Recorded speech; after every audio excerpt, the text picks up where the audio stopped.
bring out your iPad and Apple Pencil. Mag-lecture tayo, okay? Kopyahin niyo yung nasa projector. Ano daw? iPad na gamit ngayon? Grabe, ang yayaman naman ng mga tao dito. Ma'am, pwede mo ba ako magsulat sa notebook? Ha? Wala kang iPad? Class, di ba nasa school requirement natin na dapat may iPad kayo, okay? So, babalik ka na sa nanay mo. Di na uso yung notebook dito. Wala naman kami pambili nun eh. Oh, class, i-share nyo naman kung saan kayo pumupunta tuwing weekends. Ma'am, nasa Japan po kami tuwing weekends kasi malamig dun tapos may snow pa. Ma'am, sa Paris po kami. Nandun po kasi yung Eiffel Tower tapos sila mami po kasi mahilig mag-shopping dun eh. Lu, ang bongga naman ng mga to. Oh, ikaw Scarlett. Sa kwarto ko lang po, ma'am. Kailangan po ba umalis?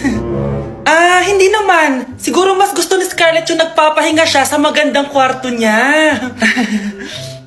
Class, magkukulak ako ng class funds ha? 1,000 each student lang. Ha? 1,000 yung class funds dito? Ma'am, card po yung mode of payment ko. Sure, patap na lang. Ayan, ma'am, ako din po card. Ayan, okay na. Wala na akong pera. Ma'am, pwede ba ako bumalik sa dati kong school? Ang yayaman kasi ng mga tao dito eh. Ay, ganun ba? O sige, i-drop na lang kita ha? O ito po ma'am, card na lang. National ID. Annyeonghaseyo! Guys, sobrang lamig! Nasa Korea na ako! At syempre, ano pa bang gagawin natin? Titikim tayo ng convenience store snacks! Guys, hulaan nyo kung nasan ako, walang ganito sa Pilipinas. First time ko makakatikim ng mga pagkain sa convenience store dito sa Korea. Grabe, sobrang dami din pagpipilian dito. Guys, ito daw yung kinakain ni Jungkook sa live niya, so tikman natin kung masarap. Guys, simula bata daw si Jungkook, ito yung favorite niyang iniinom, so tikman din natin. Hala, si Jungkook! Akala ko na hospital ka. Resurrection, ang muling pagkabuhay. Annyeonghaseyo! Hala ka, may Korean guys, oh. May mga hotdog din, no? Tikman natin yung mga hotdog nila kung masarap. Guys, may nakita ako, matcha siya na pandesal, tas may ulam siya sa loob. Tikman natin kung ano lasa.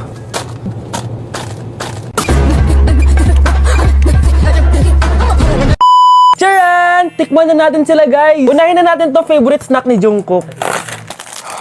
Kancho daw yung pangalan nito, guys. Tikman na natin. Sarap! Honey Bunch! And syempre, di natin pwedeng tikman yung wala si Jungkook. Jungkook imnida. Gets ko na kung bakit favorite ni Jungkook. Ang sarap na, guys! May kinuha si Honey Bunch kanina pero parang ang sarap, oh. So, tikman din natin. Ito yung tsura niya. Parang sarap. Manghang. Masarap siya. 7.5 out of 10. May mas masarap pa sa iba. So, inom muna tayo. Tikman natin to favorite drink ni Jungkook. Lasang banana. Pero hindi siya masyadong matamis, which is I like. 8.5 out of 10 to sa akin. So, next naman natin tong hotdog.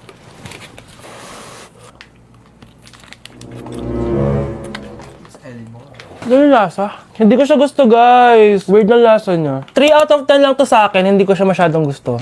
Next natin tong dried pusit. So, ganito yung tsura niya, guys. Matigas siya. Sobrang tigas. Baka niluluto pa to. Eh, grabe. Alam mo yung mga ginangat-ngat ng aso? 1 out of 10, hindi ko siya nakain, tapos wala rin siya lasa. Next natin to matcha na siopaw na may ulam sa loob. Unang kagat, guys. Akala ko sobrang dami laman, di siya katulad ng picture, oh. Pero masarap siya. Alam ko yung kalasa niya, yung bola-bola, ganun. I'll give it 8 out of 10, kasi masarap naman siya. Second to the last natin, itong curry crispy roll. Curry? May curry nga talaga siya. Ganito yung tsura niya, guys. Uy, ang sarap! Magugustuhan mo siya. Oo nga. Guys, masarap siya. 9.5 out of 10 to sa akin. Okay, guys, last natin. Magkukurya ba tayo na hindi nakakatikim ng buldak? Guys, natatakot ako kasi maanghang talaga to. Hindi siya maanghang, guys.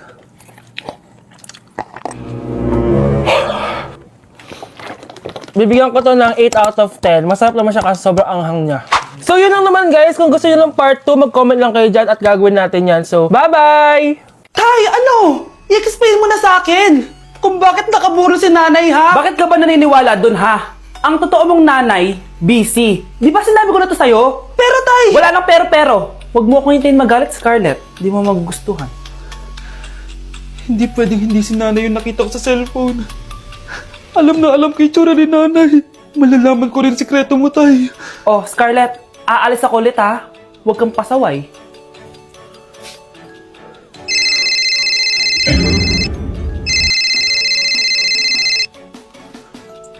Nasa yung cellphone ko? Hello po. Pwede na po maklaim yung 10 million peso na galing sa insurance ng namatay niyo pong asawa. Insurance? Pasaway ka talaga? Pinatay mo ba si nanay, ha? Para makuha yung insurance niya? Hindi mo naiintindihan, anak. Napakahayop mo! Tatawag ako ng polis! Itigil mo yan, anak! Nay, buhay ka? Oo, anak. Nagtago ako. Pag nagsumbo ka sa polis, masisira lahat ng plano namin ng tatay mo. Hindi ko maintindihan. Ano nangyayari? Pinatay ko ang kakambal ng nanay mo. Para maniwala sila na siya talaga ang namatay. At makuha natin ng mga pera sa insurance. Sawang-sawa na ako sa buhay na to. Marami akong pangarap, anak. Gusto ko na gumanda yung buhay natin. Naririnig niyo ba yung mga sarili niyo, ha? Hindi ba kayo natatakot sa mga pinaggagawa nyo? Kung yayaman tayo sa maling paraan at sa paraan na magtatago ka sa pulis, Nay, itigil nyo na to, please. Please lang. Nay, kamusta na po kayo ni tatay? Eto, anak, okay naman. Ikaw, kamusta ka na? Eto, Nay, malapit na ako matapos ng college. Sana paglabas niyo ni tatay, marami na akong ipon. Huwag kang mag-alala, anak. Konti panahon na lang. Magkakasama ulit tayo ng tatay mo. See you, Nay. Miss ko na kayo. See you soon, anak. Tay? O, anak. Si nanay kasi kahapon pwede umuwi. Ano na kaya nangyari dun? Busy lang yung nanay mo. O siya, may good news ako sa'yo. Malapit na tayong yumaman. Anong ibig sabihin nun, Tay? Basta, hintayin mo na lang. Opo, Tay. Mabibili mo na lahat ng gusto mo, anak. Nasaan na kaya si nanay?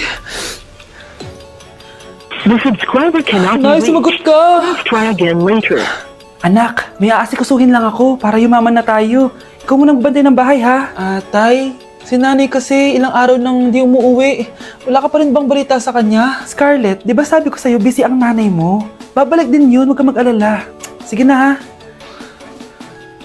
Kainis, wala na naman signal. Kailangan ko tawagan si nanay. Naku, Mara, tigilan mo na ako, ha?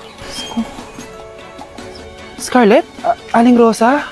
Bakit po? Bakit nandito ka? Hindi ba dapat nasa burol ka ng nanay mo? Burol? Nagjo-joke ka ata, tita. Buhay pa yung nanay ko. Kakagaling ko lang dun eh. O eto, hindi ba't nanay mo yung nakaiga dyan sa kabaong? Scarlett, anong ginagawa mo dito sa labas? Tay, explain mo to.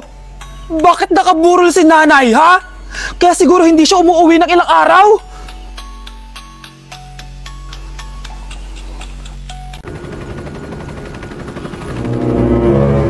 OMG, grabe yung baha, oh!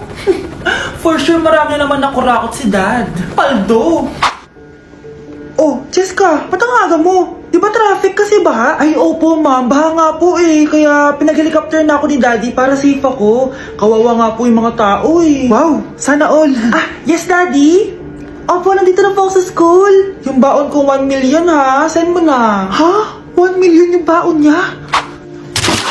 No! Binasa mo yung Chanel bag ko! Sorry, Jessica. Alam mo ba kung magkano to, ha? 600,000 to! Mas mahal pa to sa bahay nyo! Napakamahal naman yan. Whatever. Papabili na lang ulit ako. Salamat ka, mabait ako. Nahiya naman tong 300 peso na bag ko. Be, tara sa kantin. Nag-crave ako ng siomay tsaka ng kwek-kwek. Tara. Pwede bang sa Wolfgang na lang tayo mag-lunch? Hindi kasi ako sanay sa mumurahing pagkain. Be, anong kala mo sa akin? Anak ng CEO? Ano ba yan? Hindi ba kayo binibigyan ng allowance ng daddy nyo? Ako na nga lang. Hindi ka naman ganyan dati. Okay, class. Si Cheska na ang bago nating treasurer. Ma'am, huwag si Cheska. Kukurakutin niya lang yung class funds natin. Parang tatay niya.